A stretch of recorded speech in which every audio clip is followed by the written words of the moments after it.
என்னாச்சு ஜோயா? ஒரு விஷயம் தெரியுமா? என்னாச்சு? அவங்கள என்ன கூப்பிட தெரியுமா? சாமி. எனக்கு சாமி லைட்டா. ஆனா சாமி அப்படிங்கிறது ஊர்ல பாஷைல இல்ல. சாமி வா, சாமி உட்கார், சாமி சாமி அப்படின்னு கூப்பிடுவாங்க. எனக்கு அப்படியே இவங்களை கூப்பிட்டு இவங்கலேருந்து தொடர்ந்து இப்ப பிள்ளைகளையும் அப்படிதான் கூப்பிடுறாங்க. ஏய், பிள்ளைங்களை பத்தி சொல்லவே இல்ல. வித்தியாசமான பேரு ஊருக்கே தெரியும். இருந்தாலும் உங்க வாயால இங்க நம்ம ஸ்டேஜ்ல சொன்னீங்கன்னா ஒரு குழந்தைக்கு பேரு காதல், காதல். இன்னொரு குழந்தை கவிதை. கவிதை மீன்ஸ் கவிதா, போய்ட்.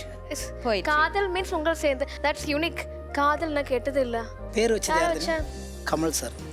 ஆறு கமல் ஹாசன் சார். ரெண்டு பொண்ணு பேரு ரெண்டு பொண்ணு பேரு கமல்ஹாசன் வச்சிட்டியா? எங்களுக்கு கல்யாணம் பண்ணதும் அவங்க தான் கல்யாணம் பண்ணி வச்சாங்க. கல்யாணம் வந்து பண்ணியா? நல்ல ராசி புள்ளி.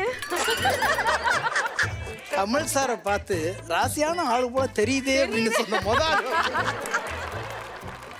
ஓகே, நம்ம அப்படியே சமையல ஆரம்பிப்போம். கமல் சாரோட கண்டிப்பா கவிதை, சினிமா இதெல்லாம் நிறைய பேசியிருப்பீங்க. அவுட் ஆஃப் பாக்ஸ் ஏதாவது வித்தியாசமா கமல் சார் கிட்ட பேசினதுல? நிறைய. அவர் பிரமாதமா, அவரு நல்லா சமைப்பாரு. அதே மாதிரி நல்ல ருசி அறிஞ்சு உணவு அருந்தக்கூடிய ஒரு மனிதர். பிளாக் காஃபி பிரமாதமா போடுவார். சாப்பாட்டு மேஜையில அமர்ந்துட்டு சுத்தியில உள்ளவங்களுக்கு எல்லாத்துக்குமே சாப்பிட வச்சு அழகு பார்ப்பார்.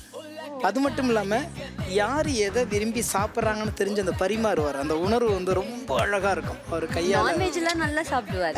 பிரியாணி, அது உலகத்துக்கே பிரியாணி, தெரியும். சிக்கன் நாங்களாம் சேர்ந்து சாப்பிட்டுருக்கோம். அதே மாதிரி சொல்லுவாரு, அதை சாப்பிடுங்க, அது நல்லா இருக்கும்னு நினைக்கிறேன் அப்படிம்பாரு. இது போதும், இது விட்டுருங்க, அதுக்கு வாங்க அப்படிம்பாரு. அந்த அளவுக்கு வந்து ஒரு ஒரு உணவை பார்த்த உடனே காரம் இது இப்படி இருக்கும், புளிப்பு இதில் இருக்கும், அழகா சொல்லுவார். கமல் சாரோட ஆஃபீஸ்ல இல்லைன்னா அவங்க வீட்டில் நீங்க சாப்பிட்டதுல எனக்கு இது ரொம்ப பிடிச்சிருந்தது அப்படின்னு ஒரு டிஷ்? அங்கே ஒரு அக்கா இருக்காங்க, சமைப்பாங்க. அந்த அக்கா ரொம்ப பாசமாக ரொம்ப காலமாக அவங்க வந்து எல்லாத்துக்கும் சமைச்சு போடுறாங்க. பிரியாணி பிரமாதமாக பண்ணுவாங்க. ஒரு நாள் நாங்கள் சிக்கன் பிரியாணி எல்லாம் சேர்ந்து பிரமாதமாக பண்ணுவாங்க.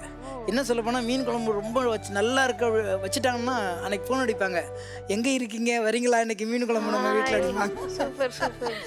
நீங்க எழுதின பாட்டு இல்ல, அதுல அவங்களுக்கு உன்னோட பாட்டு என்னது ரொம்ப பிடிக்கும்? அதை இப்போ நம்ம சொல்லல, அவரவர் வாழ்க்கையினுடைய ஃபர்ஸ்ட் பாட்டவே அவருக்கு ரொம்ப பிடிக்கும். அப்படியா? ஏன்னு கேட்டிங்கன்னா, இது இன்ன வரைக்கும் நடந்திருக்கான்னு தெரியல. முதல் படம் முதல் பாட்டில் அரசு விருது வாங்கின கவிஞர் நான். முதல் படம் முதல் பாட்டில் ஸ்டேட் அவார்டு. அப்படியா? கங்க்ராச்சுலேஷன்ஸ். ஃபர்ஸ்ட் படத்துல ஸ்ட்ரைட் அவார்டு. சூப்பர். நீங்க பெரிய ஆளுடா. சூப்பர்.